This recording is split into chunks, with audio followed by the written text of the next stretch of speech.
Mesdames et messieurs, chers frères et sœurs, chères femmes, chers hommes de la bonne volonté, je vous salue. Je vous salue à vous, mesdames et messieurs de la République démocratique du Congo, et recevez également mes salutations, M. Makaya. Dans un premier temps, je voudrais vous expliquer pourquoi nous avons fait la récapitulation sur les enseignements que nous mettons à votre disposition sur Jebouli TV. Vous savez, la récapitulation est la mère de l'assimilation. Pour mieux assimiler les choses, il faudrait que nous puissions enseigner, à un moment donné, faire la synthèse. Donc, j'ai choisi de faire cette récapitulation pour qu'on fasse la synthèse et pour qu'on explique les objectifs pour lesquels nous sommes en train de faire ces émissions. Ça, c'est le premier point. Le deuxième point, mesdames et messieurs de la bonne volonté, nous voulons prendre du temps avec M. Makaya pour améliorer la qualité des sons. Vous avez remarqué que depuis un certain temps, nous avons des problèmes au niveau de la qualité des sons. C'est comme ça qu'on s'est mis d'accord avec M. Makaya. Il va quitter la Suisse pour qu'il vienne ici chez moi installer une série de choses. Et installer certaines choses pour que nous puissions vous offrir un enseignement de qualité, parce que cet enseignement-là va rester 10-15 ans. Il faudrait que ceux qui vont consulter cet enseignement après des années puissent trouver une qualité adéquate pour suivre cette spiritualité. C'est déjà difficile parce que nous sommes dans un paradigme existentiel qui diffère du paradigme actuel. Donc nous n'allons pas compliquer les personnes en mettant encore un enseignement qui présente des failles technologiques. C'est pourquoi nous nous sommes convenus avec M. Makaya pendant 2 semaines que je puisse faire des émissions en différé. Si vous me suivez, c'est vendredi, c'est samedi 1er juillet. Ce sont des émissions en différé que je suis en train de faire parce que je l'ai fait au fait le vendredi 30 juin. Ceci pour aider à améliorer la qualité de notre émission.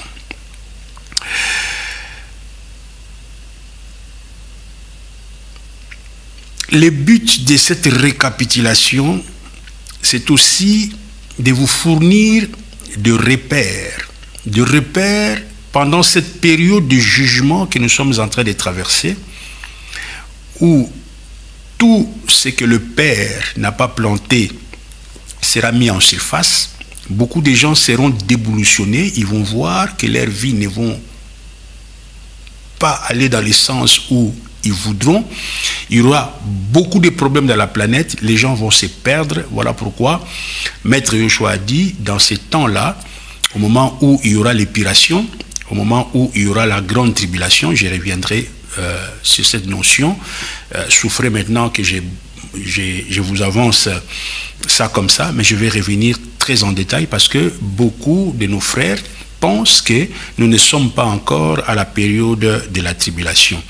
Alors pendant cette période, le Saint-Esprit a prévu de vous donner des repères, de vous donner la meilleure façon de pouvoir traverser ces vallées pour que vous puissiez donner un sens à votre vie et faire, pourquoi pas, l'alliance avec le Fils de l'homme. Donc, voilà la raison de cette récapitulation. Mais, sur un plan général, pourquoi j'enseigne cet évangile? Mesdames et messieurs de la bonne volonté, j'enseigne cet évangile sur le plan général, pas pour m'enrichir, ni pour un intérêt quelconque.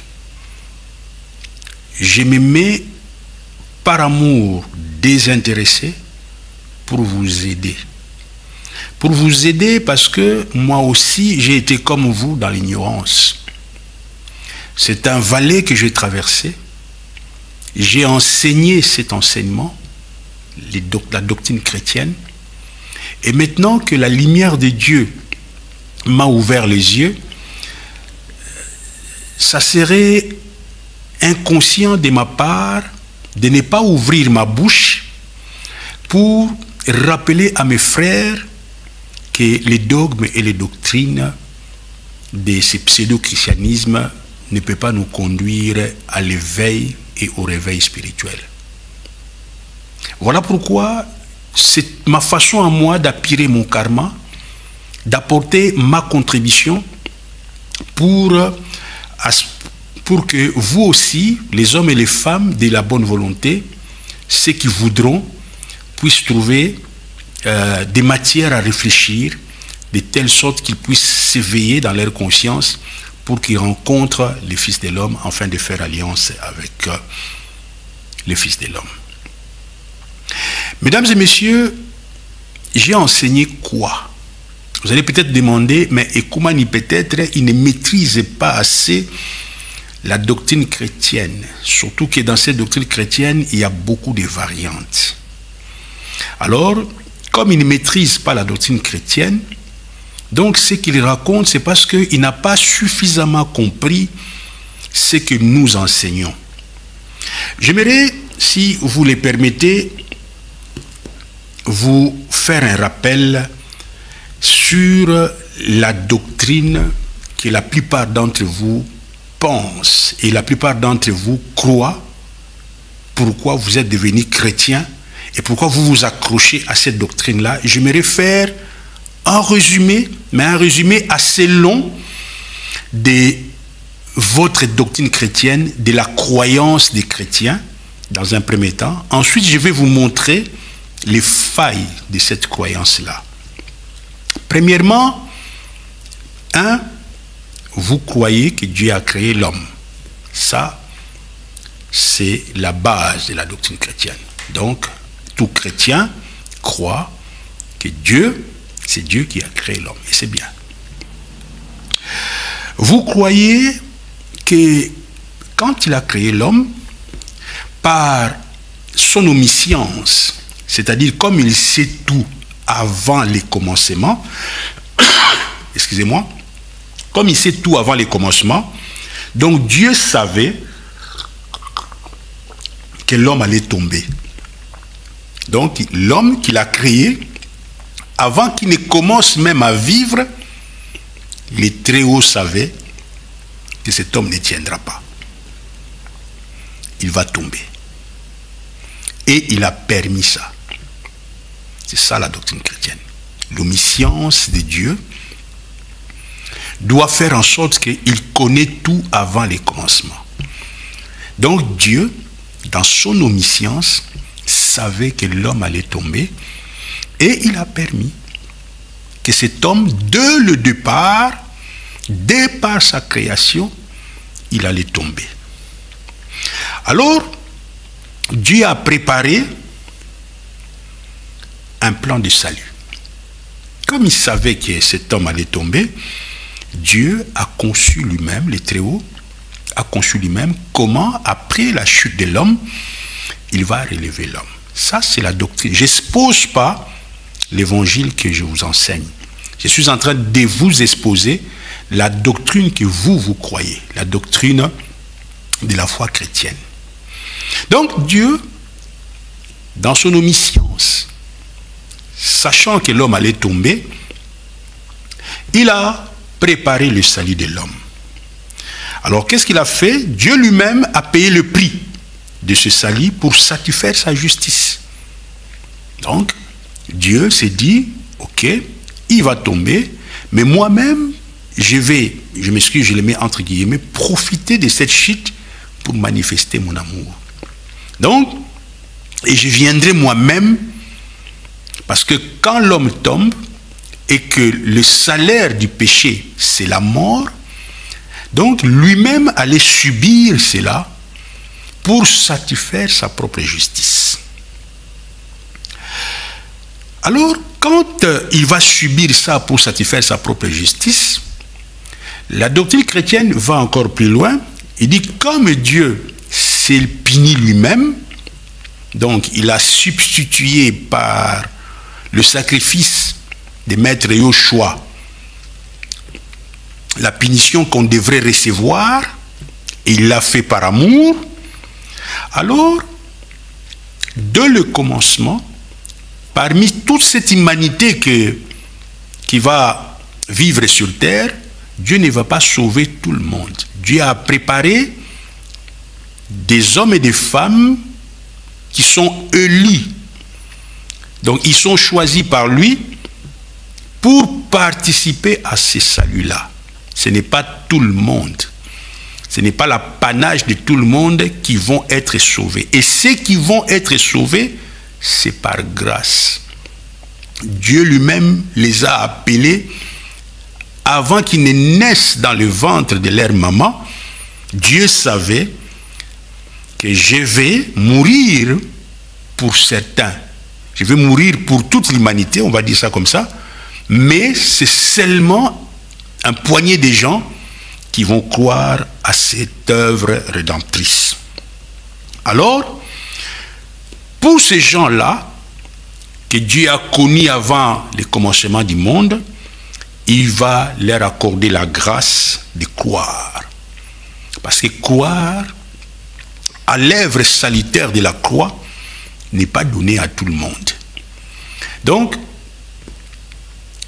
croire, être sanctifié, être justifié et naître de nouveau, c'est une grâce spéciale que Dieu n'accorde qu'à certains d'entre nous, qu'il a appelés dans sa préscience avant la fin du monde. Et pour ces gens-là, que vous appelez l'Église, des gens mis à part, Dieu le sanctifie et il le prépare dans l'Église en établissant 5 ministères pour pouvoir à leur édification et à leur croissance. C'est comme ça qu'il y a des apôtres, il y a des docteurs, il y a des prophètes qui travaillent, qui ont des dons, qui ont reçu des dieux. Tout ça pour l'édification de ce peuple singulier, de ces hommes spéciaux, de cette femme spéciale que Dieu a choisie du haut de sa papauté pour les sauver. Et il les a choisis dans sa préscience avant la fin du monde. C'est cela votre doctrine. Et ces gens-là, comment est-ce qu'ils vont savoir que Dieu les a choisis? C'est-à-dire, si tu crois, ce n'est pas ton œuvre. C'est Dieu qui met la foi en toi. Il est l'auteur et le consommateur de la foi.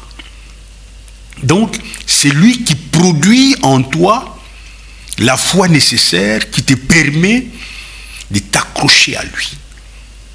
Et les autres vont périr parce qu'ils n'ont pas reçu cette grâce-là. Mais quand ils périront, ce n'est pas Dieu qui est responsable.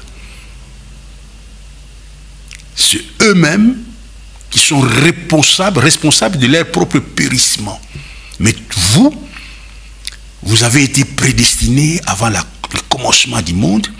Voilà pourquoi dans les concours du temps et des circonstances dont il en est le maître, il vous a appelé et il vous a donné des outils pour saisir cette foi et pour vivre conformément à sa volonté. Et c'est ça qu'on appelle la grâce de Dieu.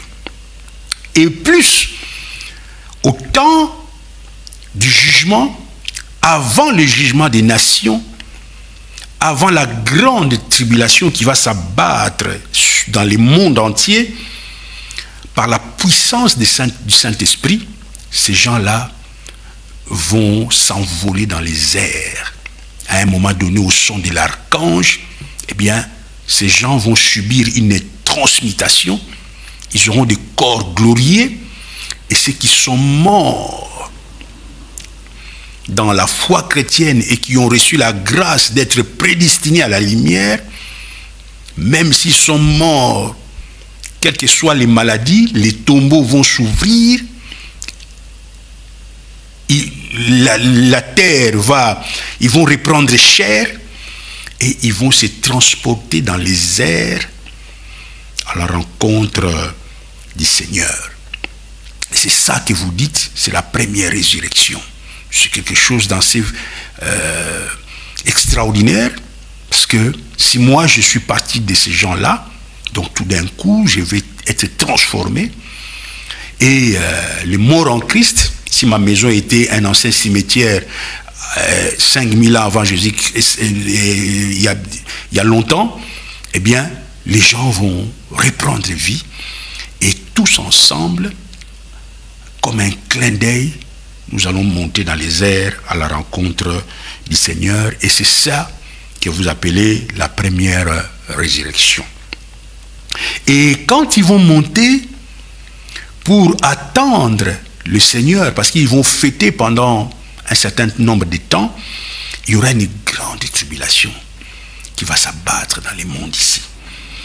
Les chrétiens qui n'ont pas pris au sérieux leur vie chrétienne, donc en réalité, c'est qui n'ont pas reçu la grâce. Parce que tous ceux qui ont eu la grâce, le frère mystique de Maître Yoshua, seront sauvés. Parce que lui, il va leur déposer la foi, et c'est lui qui va consommer la foi en eux. Donc ceux qui vont rester, ça sera des troubadours qui n'ont pas eu cette grâce-là, on va dire, n'ont pas pris au sérieux, mais en vérité, d'après la logique chrétienne, ils n'ont pas eu cette grâce, ils vont passer la tribulation. Parce que ces gens-là sont des hypocrites, ils ne vivaient pas conformément à la vérité de la loi de Dieu. Et ils vont passer la tribulation. De la tribulation, quand l'Église sera enlevée, l'Antichrist, l'adversaire, va se manifester au grand jour. Et il va se mettre, il va d'abord, pendant 3 ans et demi, faire l'alliance avec les Juifs. Il va faire l'alliance avec les Juifs, et dans l'entretemps, l'Église qui est enlevée, qui est allée au ciel, vous allez faire la fête, vous allez faire beaucoup de choses, vous allez manger, vous allez boire. C'est ce qu'on appelle le noces de l'agneau. Donc, dans le ciel, l'Église de toutes races, ces gens qui ont été appelés avant la fondation du monde, ayant monté au ciel dans un chlore glorieux après une résurrection spectaculaire, qu'on appelle la première résurrection, ils vont aller au ciel, ils vont passer un temps, disons 7 ans, avec le Seigneur. Et pendant ces 7 ans, on va diviser les choses en 2 parties. 3 ans et demi, l'Antichrist va avoir une alliance avec les Juifs ici de la Crimée. Les Juifs qui sont là, qui sont arrivés en 1948, et ces gens-là vont faire l'alliance avec l'Antichrist. Et quand ils vont faire l'alliance avec l'Antichrist, ils vont persécuter les chrétiens qui sont restés ici, qui n'ont pas pris au sérieux. Et parmi les chrétiens qui sont restés ici, il y en a qui vont s'éveiller, qui vont se rendre compte qu'ils se sont trompés. Alors ils vont accepter cette persécution, ils vont endurer cette souffrance au prix de leur sang pour gagner le 2e repêchage, parce qu'il y aura un examen de repêchage, mais ça ne sera plus par la grâce.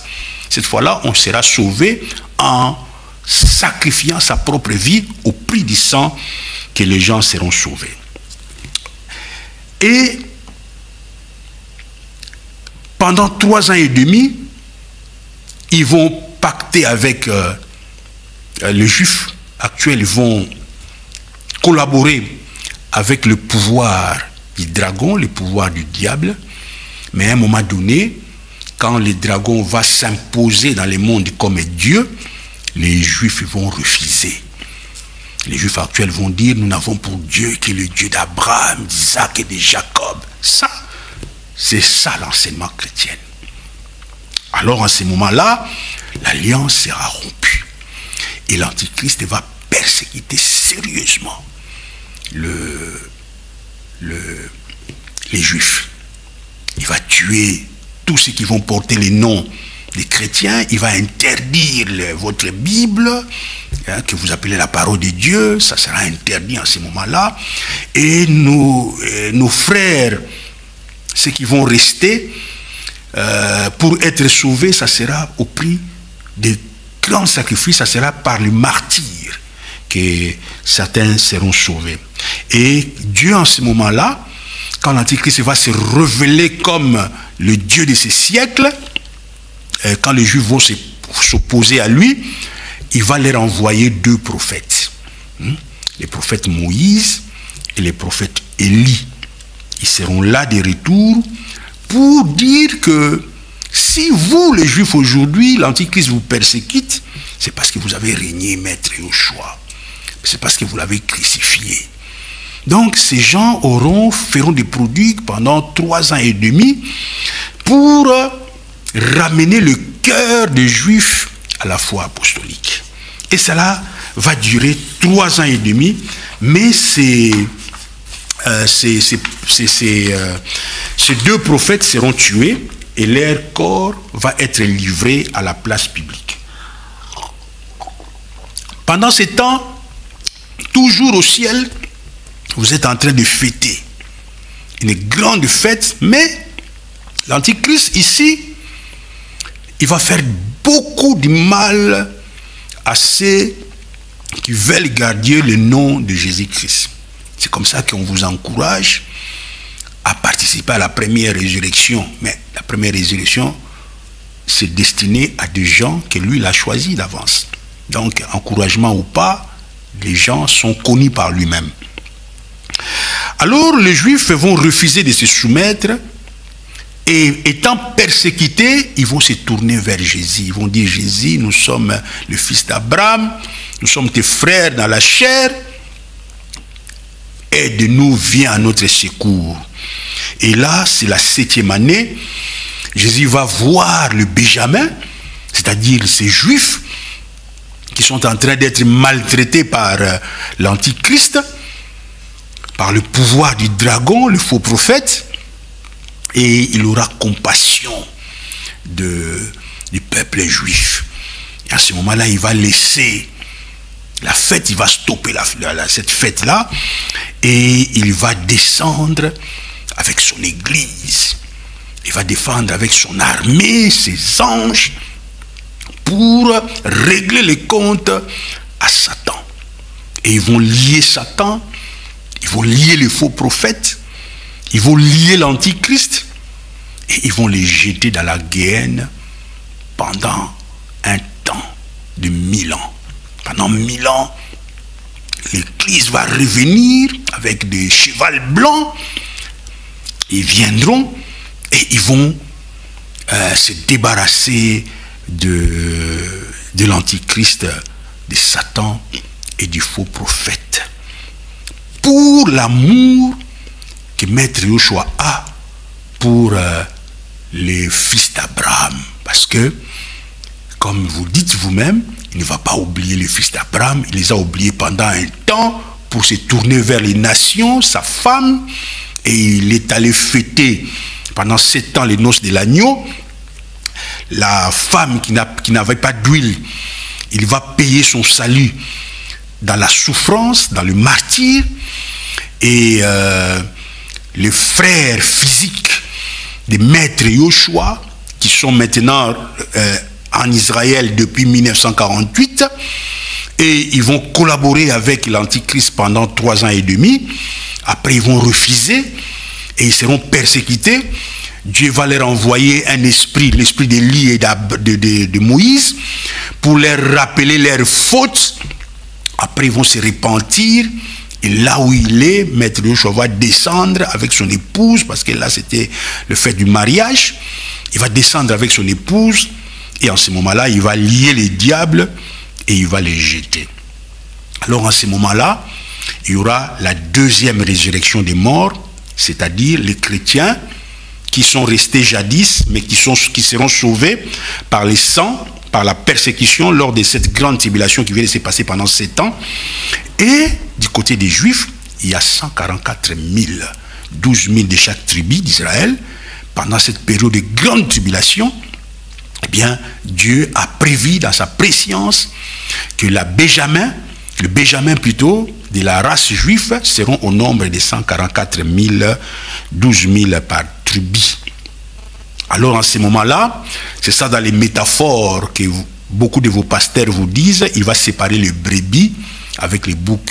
Ce n'est pas la première résurrection, parce que la première résurrection, il n'y a que son épouse qu'il a choisie et qu'il a payé de son sang devant son Père, qui va monter au ciel. Mais ici, dans la deuxième résurrection, on va séparer ceux qui sont morts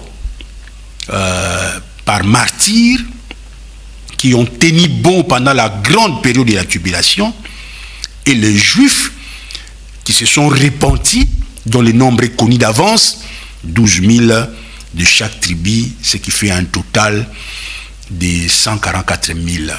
Et tout le reste, donc c'est-à-dire l'humanité qui a vécu avant Jésus-Christ, l'humanité qui a vécu pendant la grâce, mais qui n'a pas eu la grâce, parce qu'il n'était pas dans l'élection de Dieu, et tous ceux qui n'ont pas été sérieux, que ce soit du côté des Juifs ou du côté des nations, vont être jetés dans l'enfer, là où le diable est lié pendant 1000 ans.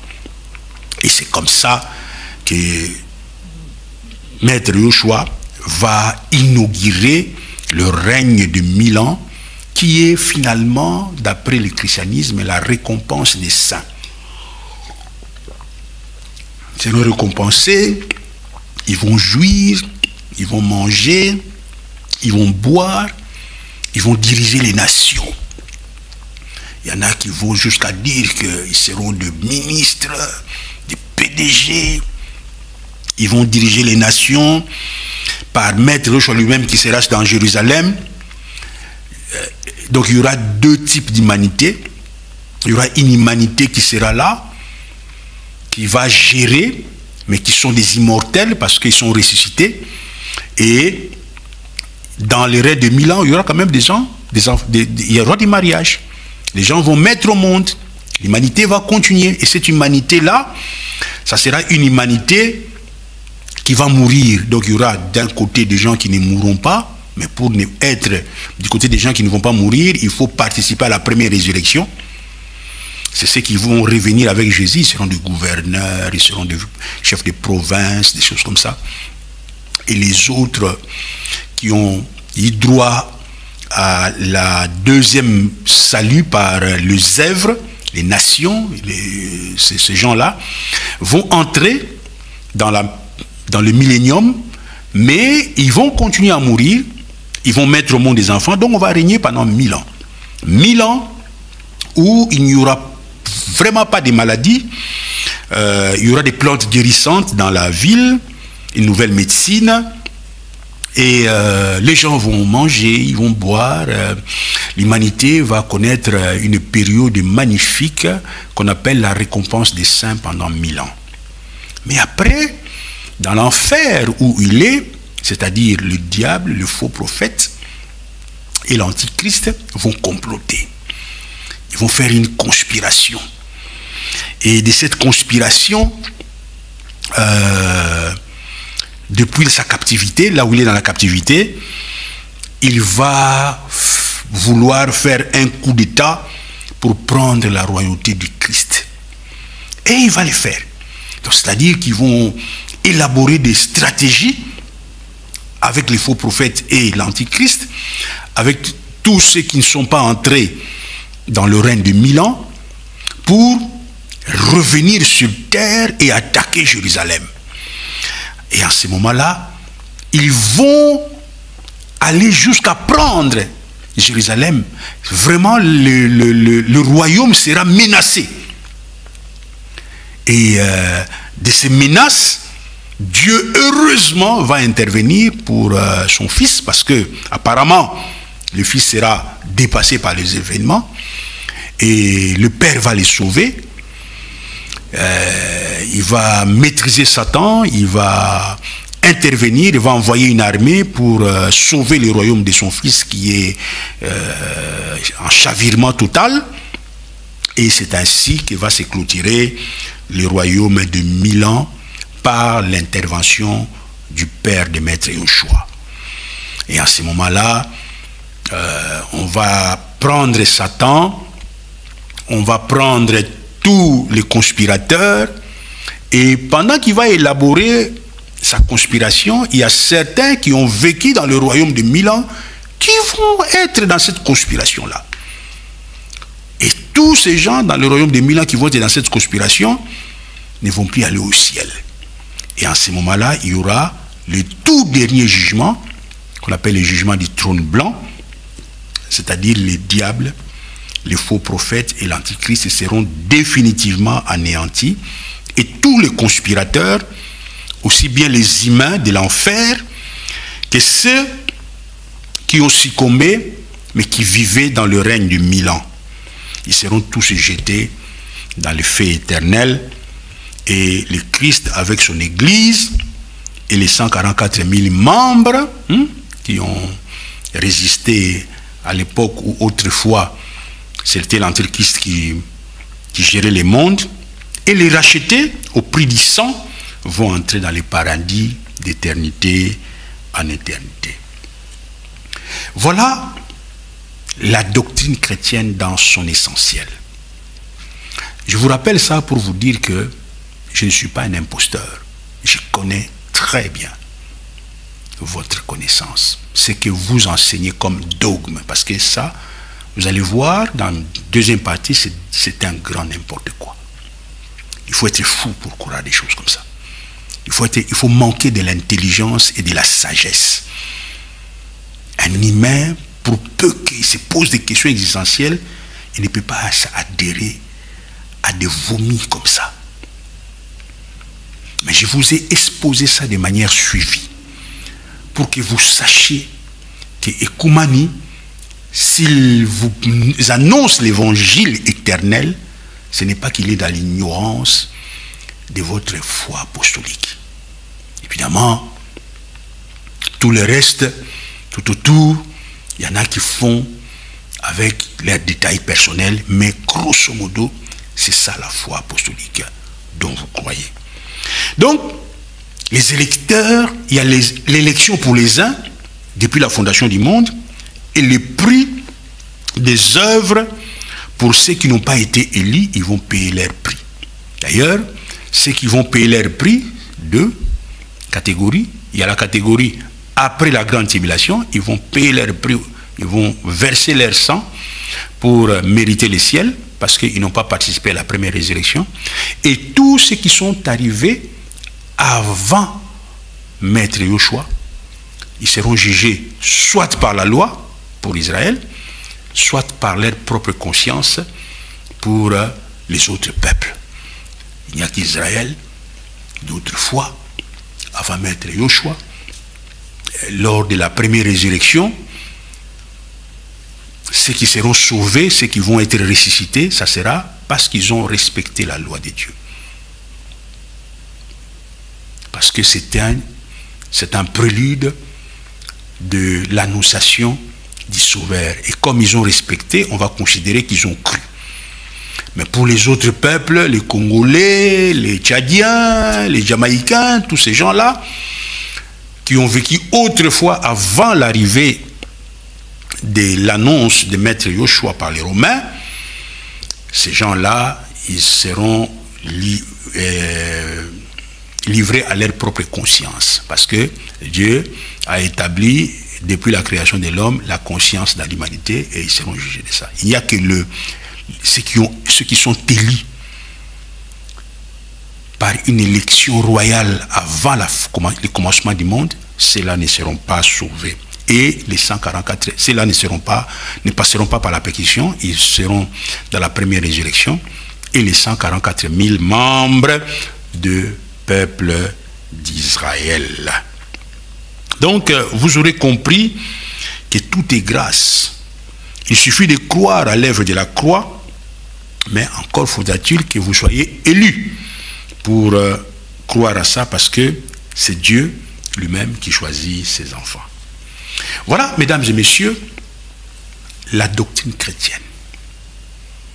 Évidemment, il y a des gens qui, pendant les temps de l'Église, en entendant l'enlèvement, Dieu peut solutionner certains problèmes, il peut guérir des maladies par-ci, par-là, il peut donner un peu de veste des côtés, il peut élever dans le sens du monde, c'est-à-dire commis populaire, tu deviens un star ou un méga star, il peut faire certaines choses, il peut attribuer vos faveurs, même si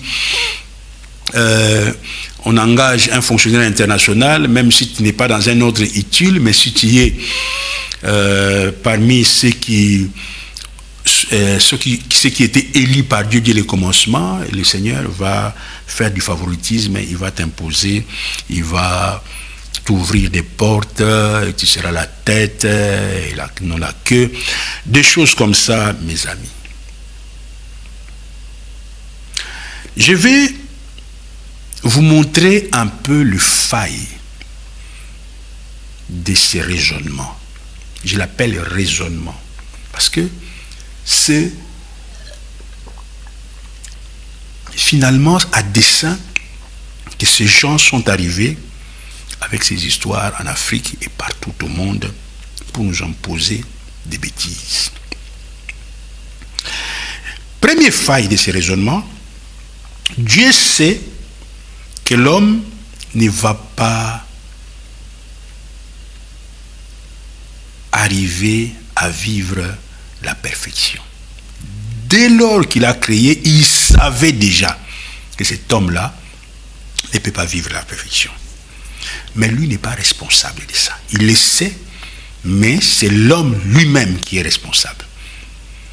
Tu vois, une œuvre imparfaite. Dieu qui crée un homme, qui dit, après l'avoir créé, que tout est parfait, mais pendant qu'il disait ça, les chrétiens disent, par omniscience, Dieu sait que l'homme allait tomber.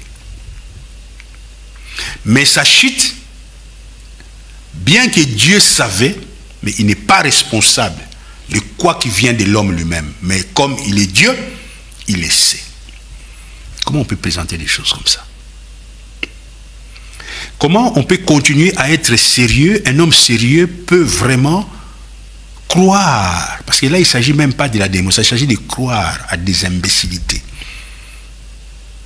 Les Très-Haut, il envoie l'homme sur terre, mais il chuchote à côté, il dit cet homme va tomber, mais je ne suis pas responsable. Ce sont des aventures. Donc le postulat contient en lui-même des imperfections. Deuxièmement, comme lui savait, alors il va s'éprouver à lui-même, il va venir en terre et sur terre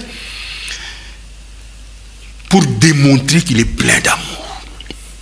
Donc il sait que l'homme va tomber, mais après il va récupérer la chose et il va venir manifester que moi je suis le grand justicier, je suis le grand monsieur qui vous aime tellement au point que ne vous en faites pas, je vais venir moi-même prendre votre place, mourir à la croix et payer vos péchés. Et il ne va pas mourir pour n'importe qui, il va mourir pour certaines personnes qu'il a choisies lui-même.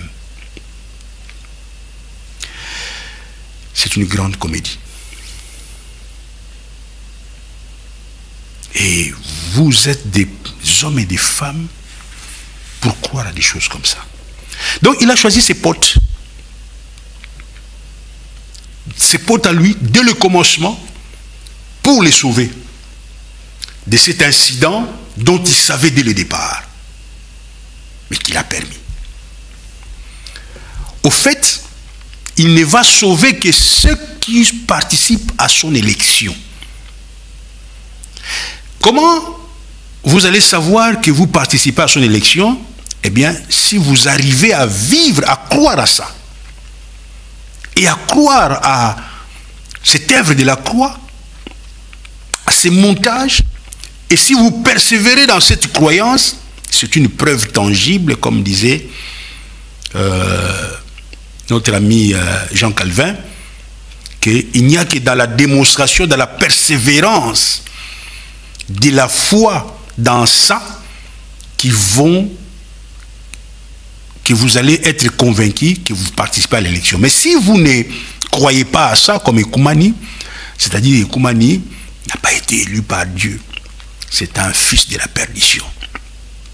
Pour être élu par Dieu, il faut croire que Dieu a choisi des hommes particuliers, ses potes à lui.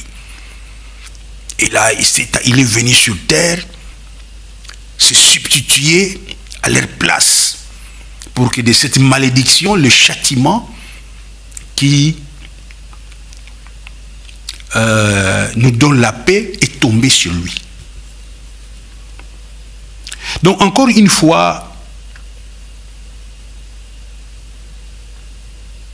je ne comprends plus comment en ces temps certains humains peuvent croire à des bêtises comme ça.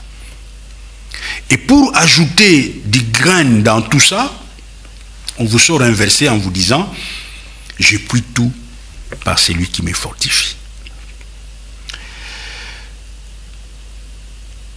J'insiste, dans ces montages, pour que ces montages soient cohérents, ceux qui ne vont pas croire, Dieu n'est pas responsable.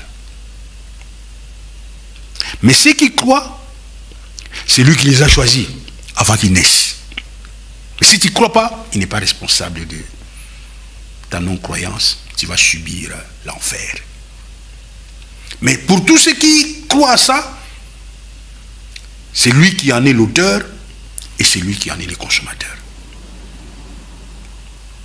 Et les hommes vont aller à l'église chanter pour honorer ces montages que les Illuminati ont fait.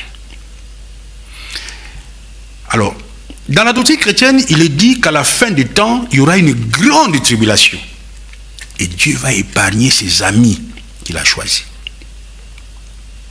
C'est comme ça que ces amis qui sont vivants avant la grande tribulation, et ceux qui étaient déjà morts avant la grande tribulation, avant que cette tribulation ne commence, ceux qui sont vivants vont être transformés, ils vont revêtir un corps glorieux. Donc tout d'un coup, il y a comme XOR, il y a une transfiguration qui vont se faire, et les morts vont ressusciter, et ils seront enlevés dans les airs pour une fête qui va durer au total 7 ans.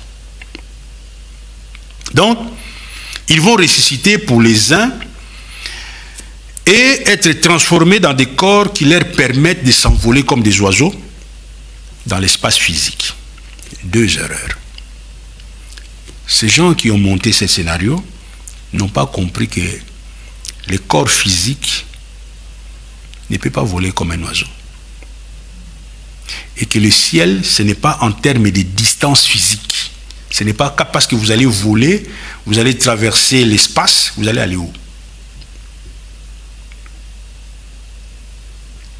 Le ciel, ce n'est pas seulement une distance physique, mais c'est une différence en termes de taux vibratoire de la nature spirituelle. Alors dire que vous allez monter dans des soucoupes volantes avec des corps physiques pour traverser l'espace, aller je ne sais pas moi où, peut-être de Jupiter ou je ne sais pas moi sur Uranus. Donc, les gens qui ont dit des choses comme ça voulaient vous abrutir. Donc, pour que cela soit possible, Dieu décide de mourir lui-même pour prouver son amour, afin de sauver ses frères, on va dire ça comme ça, son épouse, pour être plus précis. Mais il n'est pas responsable de la chute, bien qu'il le savait. Et ce qu'il, lui, n'a pas choisi, si ces gens-là n'acceptent pas sa parole parce qu'il ne les a pas choisis, il ne les a pas donné la grâce de croire, il n'en est pas responsable. Je ne sais pas. Alors, bien qu'il savait que l'homme n'allait pas tenir à la grande ruse du diable, comme l'humanité a échoué, il les savait, mais il décide de sanctionner. La maladie, conséquence du péché, la faim, il décide de sanctionner, bien qu'il savait que le tout était joué avant que les matchs ne commencent. Mais il sanctionne sévèrement. Il nous met dans la maladie, dans la faim, la vieillesse. Il paraît que c'est aussi, ça fait partie des conséquences de ces péchés, la pauvreté. Prenez ici au sens propre comme au sens figuré. L'enfantement, la femme enfante dans la douleur, parce que c'est la conséquence du péché. La mort des petits-enfants, ils ne devraient pas mourir, mais à cause du péché, les adultes, les enfants meurent par conséquence du péché.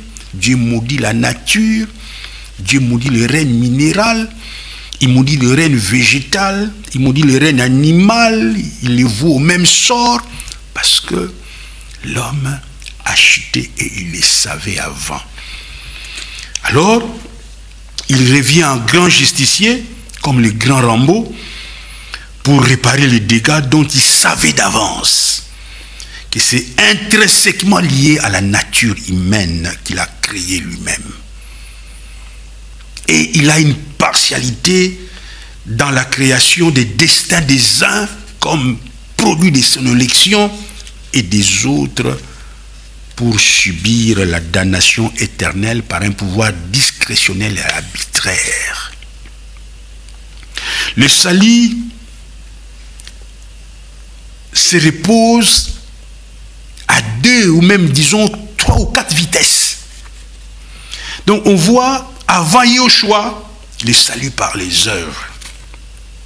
Donc les enfants qui sont morts avant maître Yoshua, lorsque les Hébreux tuaient les femmes et les enfants, ils les vouaient par interdit, eh bien ça, ces enfants-là vont aller en enfer. Parce qu'ils appartenaient pas au bon peuple. Avec maître Yoshua, seuls les élus qu'il a choisis avant la création du monde. Donc pour comprendre ça, il faut faire partie de son élection. Donc ceux-là ne devraient pas naître avant maître Yoshua. Comme ils sont des élus qu'il a choisis avant la création de maître Yoshua, ils ne pouvaient pas être israélites avant. Ils devraient seulement venir à l'époque de l'Église pour bénéficier de leur élection. Parce qu'ils étaient scellés à la lumière. Deuxième façon de sauver. N'importe quoi. Et après l'enlèvement, il y en a d'autres qui vont comprendre et payer le prix du martyre pour être sauvés lors de la deuxième résurrection. Et dans le règne de 1000 ans, il y a aussi des hommes qui naîtront pendant ce règne de 1000 ans parce qu'il y aura les mariages. La règne de 1000 ans, ça fera sur terre. Alors, certains hommes qui sont naître là-bas sont des privilégiés parce qu'ils ne sont même pas nés avant maître Yoshua, ni pendant maître Yoshua, ni pendant la période de tribulation. Et ceux qui sont nés dans la période de tribulation, malheur à eux. Pendant ces 7 ans. Parce qu'un enfant qui sera né juste au départ de l'église, il n'a que 7 ans à vivre avant que Yoshua vienne. Et cet enfant-là, sera-t-il sauvé? Je n'en sais rien. Vous voyez, on vous a menti. On vous a présenté des choses qui ne sont pas cohérentes. Ce n'est pas de la sagesse. C'est comme ça que j'ai à cœur de vous aider. Pour que vous compreniez la création et les projets civilisationnels de Dieu. On a trafiqué la parole de maître Yoshua. Ça devient n'importe quoi. Les règnes de 1000 ans se soldent par une confusion totale. On voit le diable qui a été enfermé pendant 1000 ans. Dieu va le laisser faire son complot jusqu'à se présenter à Jérusalem. La fameuse guerre d'Armageddon. Jusqu'au point de prendre les trônes de Jérusalem. Je ne sais pas si c'est Jérusalem dont on parle ici, c'est le Moyen-Orient. Ni était l'intervention du Père lui-même. Cette fois-là, le Père lui-même va intervenir. Mes frères. Donc, Jérusalem devrait être pris si le Père ne sait pas intervenir. Voyez? Et en ce moment-là, après, les comploteurs sont punis sévèrement dans une vie de souffrance éternelle, dans le feu. Mais ils vivent éternellement. Et l'Église, les 144 000 membres et ceux qui sont nés fidèles dans la période de 1000 ans et ceux qui ont été fidèles à la loi avant Maître Yoshua et ceux qui ont sacrifié leur sang pendant la grande tribulation, ceux-là vont monter au ciel pour vivre heureux.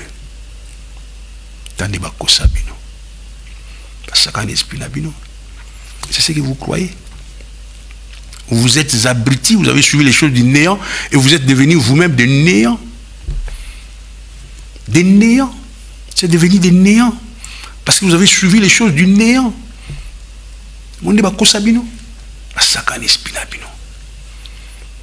Donc, avec des incohérences sur les origines des races, il y a certaines races qui viennent parce que, notamment la race noire, parce qu'il y a un monsieur qui a bu.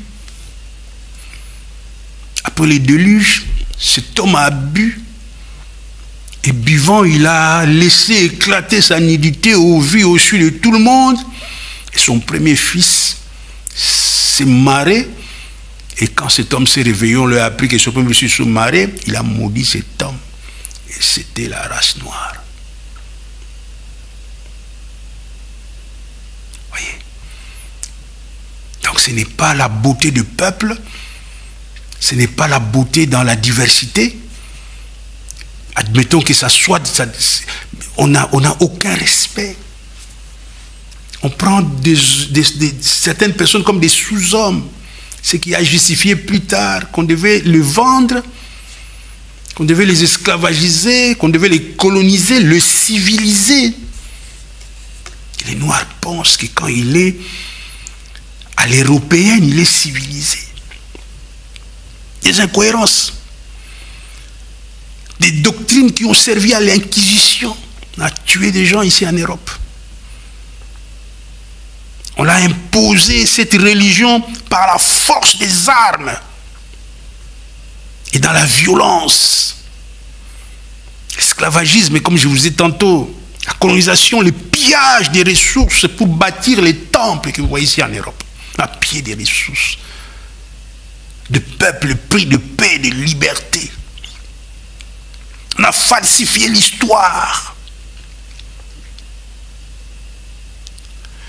Donc, et on a veillé pendant les âges à ce que cette doctrine change de siècle en siècle pour mieux domestiquer les humains. Nous avons affaire là à une organisation intellectuelle et spirituelle mafieuse, sans état d'âme, qui ont envahi le monde, colonisé le peuple.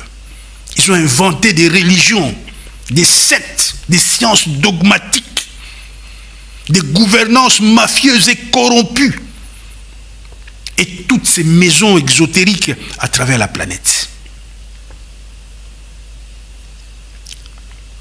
C'est comme ça que maintenant vient le temps où on vous annonce l'évangile éternel, qui a été au début de l'humanité, qui a été dans la civilisation égyptienne, qui a été à l'époque de Maître Yoshua, dont on a trafiqué la compréhension de son message et qui maintenant est véhiculé par le ministère du Saint-Esprit dont j'en fais la résonance.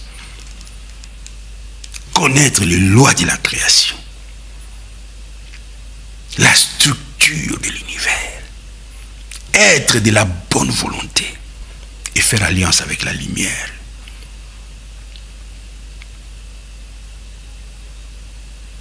Voyez. Donc, cherchez cet évangile. Cherchez à vous réconcilier pour que vous auriez la sagesse, pour que vous compreniez quel est le déterminisme qui dirige le monde. Comment vous allez vous insérer dans les lois de la création et quelles sont ces lois? Comment est-ce quelle est l'architecture de l'univers divin, spirituel, l'univers essentiel, la post-création? Allez consulter mes enseignements sur Gébouli TV pour que vous vous posiez des questions existentielles afin de faire l'alliance avec le Fils de l'homme. Parce que je vous ai démontré aujourd'hui, suivez cette émission, je ferai pas plus d'1 heure, que toute la doctrine chrétienne est à Mayoto. On nous a trompés pendant un temps, on ne peut pas nous tromper tout le temps. Réveillez-vous, mes frères. Donnez un sens à votre séjour sur terre. Donnez un sens à vos actions, à vos paroles, à vos pensées. Par l'expérience vécue, soyez des bénédictions pour les autres chercheurs. Dans la société, dans la politique, dans les temples, vivez dans la sagesse dans cette période d'épuration et de jugement. Voilà ce que j'allais vous dire aujourd'hui pour vous fortifier. Nous allons donc reprendre une deuxième fortification la semaine prochaine et nous allons passer au 15 avec Moutamakaya à notre suite pour vous parler des maîtres et Yoshua. Merci. Que le Seigneur vous bénisse. Vous pouvez mettre vos questions en bas de ces vidéos. Ainsi, la semaine prochaine, j'y répondrai. Merci beaucoup.